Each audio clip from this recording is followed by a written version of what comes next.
No vídeo de hoje eu vou falar sobre os fios de contas, tá? Que são as guias que muitas pessoas, não tendo nenhum tipo de fundamento, vão e compram em qualquer lugar. Muitas pessoas, por acharem bonitinhos se usar guias, né?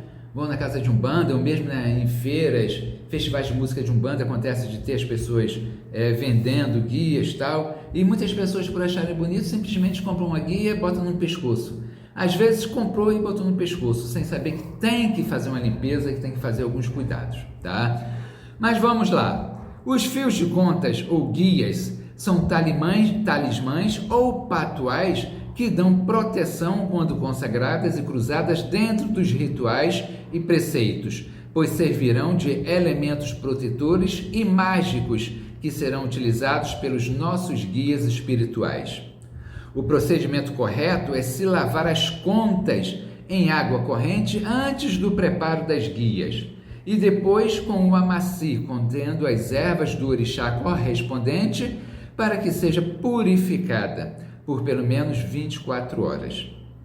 Acendem-se velas formando um círculo e com a guia no centro delas para que seja energizada e depois entregue ao guia-chefe da casa ou mesmo ao guia-chefe da cabeça do médium, tá? Se este já for preparado e desenvolvido para que seja feita e cruzada. E por último, ficar por 7 dias no altar para receber a imantação divina dos guias espirituais.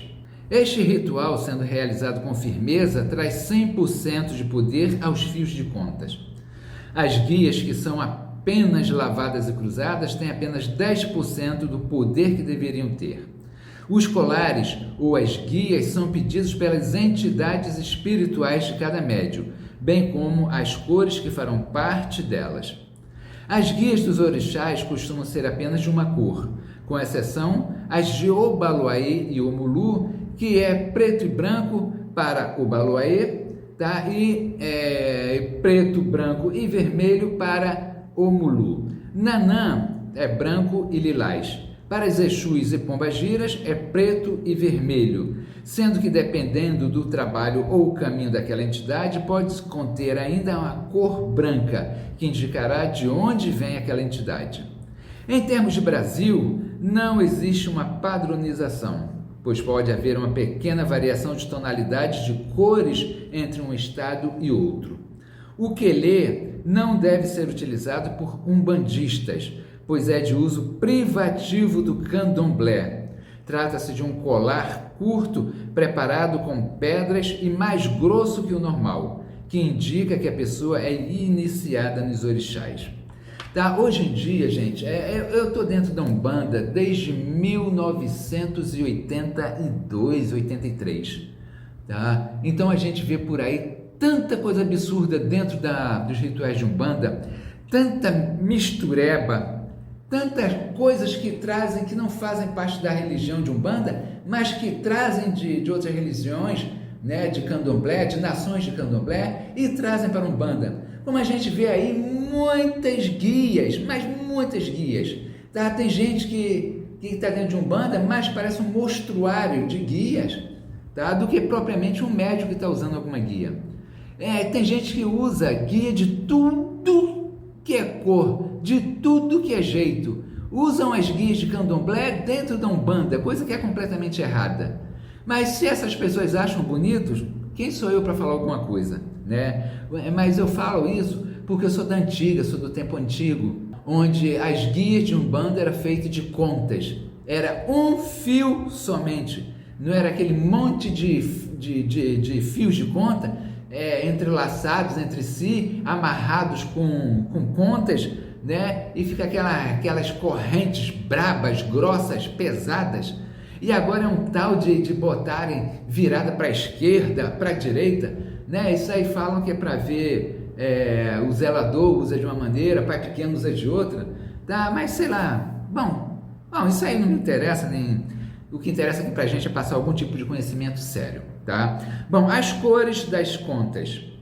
As cores mais utilizadas são Oxalá, o branco leitoso, Iemanjá, o azul leitoso, Nanã, lilás, Ogum, vermelho, Obaloaê, o preto e branco, Omulu, preto, branco e vermelho, Xangô, marrom, mas que pode ser também o marrom e o branco, Exu e Pombagira, as cores principais são o preto e o vermelho, mas pode ter o branco também ou o amarelo também na constituição da guia. Isso, como eu disse antes, vai depender muito da magia de trabalho de cada entidade. Oxum é o azul vivo, Oxóssi, o verde. O colar, tá, é um círculo e um espaço mágico que, se for consagrado de modo correto, deve ser tratado como um objeto sacro dentro da Umbanda. Este espaço mágico trabalha o tempo todo recolhendo todas as cargas negativas e envia para outras dimensões, ou mesmo para faixas vibratórias onde serão dissolvidas. Por ser um espaço mágico, o interior do círculo está sempre ligado a outras dimensões, a outros planos e a outras faixas vibracionais. Quando é colocada no pescoço, começa a puxar para dentro de si todo tipo de energia negativa que acompanha o consulente e que, na verdade, iria se acoplar ao médium, tá? E as envia de volta para a sua origem. As entidades espirituais, quando consagram os colares para os seus médiuns ou mesmo para algum consulente, para serem utilizadas como protetores, imantam com uma vibração específica que os tornam repulsores ou anuladores de energia negativa. Seria interessante se pelo menos uma vez por ano as guias fossem levadas ao mar, à cachoeira, a lagos e lavados nestas águas para poderem serem energizadas e também imantadas com vibrações elementares e divinas existentes na natureza. O colar, seja de cristal, de porcelana, sementes, dentes e etc., não é um simples adereço de enfeite ou um identificador de orixás ou entidades. Se pudessem ser confeccionadas com elementos da natureza, os efeitos seriam mais poderosos do que os preparados com elementos artificiais ou industrializados. Como confeccionar as guias? Primeiro, não se deve utilizar contas de plástico ou de material sintético, pois não são condutores de energia, de nenhum tipo de energia, e, portanto, não têm utilidade dentro da liturgia de Umbanda. Em relação à quantidade de contas, existe uma tremenda confusão. Alguns dizem 77, outros 123, outros ainda 115, sempre em número ímpares. O mais certo é se perguntar ao guia-chefe do terreiro ou a alguém pergunte à entidade do médium que está pedindo a guia. Não é o médium quem confecciona uma guia por sua vontade, e sim as entidades que as pedem. É norma, na grande maioria das casas, que os médiuns iniciantes recebam primeiro a guia de Oxalá, seguida da guia de Iemanjá, e depois as guias dos seus orixás de cabeça, sempre fazendo as oferendas para que o médium receba as guias. Todas as guias devem ser reenergizadas pelo menos uma vez por ano. Para a confecção da guia, as contas e o fio devem ser lavados em água corrente para que sejam retirados quaisquer tipos de energias vindas de outras pessoas. O ambiente deverá estar defumado, o médium deve tomar um banho de descarrego e estar vestido de cor branco, sentado em uma esteira com uma toalha esticada e uma vela acesa, de preferência uma vela de cera, tá? E também um copo com água, afirmando a entidade que receberá aquela guia.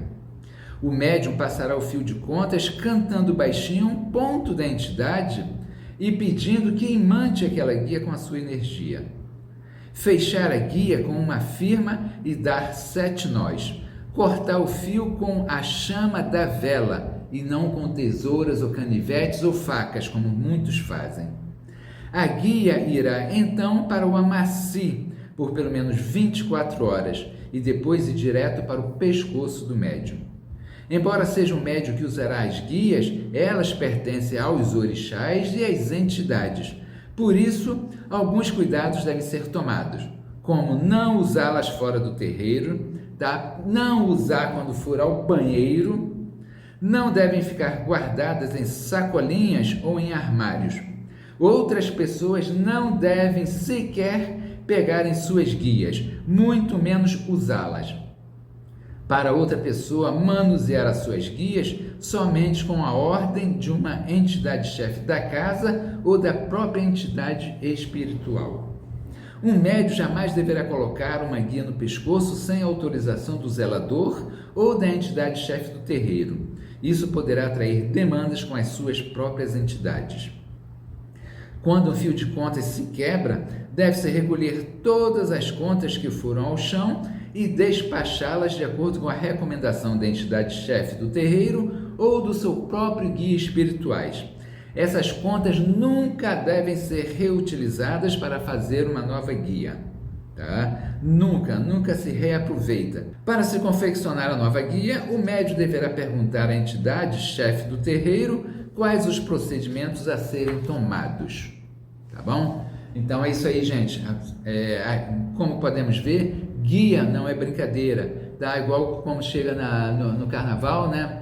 Quando lá no dia de ver as notas dos campeões, né? A gente vê aquele monte de carnavalesco com aquela montoeira de guia pendurada no pescoço. Aquilo ali é puro enfeite. Ali não tem energia nenhuma, ali não tem nada de utilidade. Tá? É simplesmente um efeito como outro qualquer. Tá bom, gente? Então, até a próxima.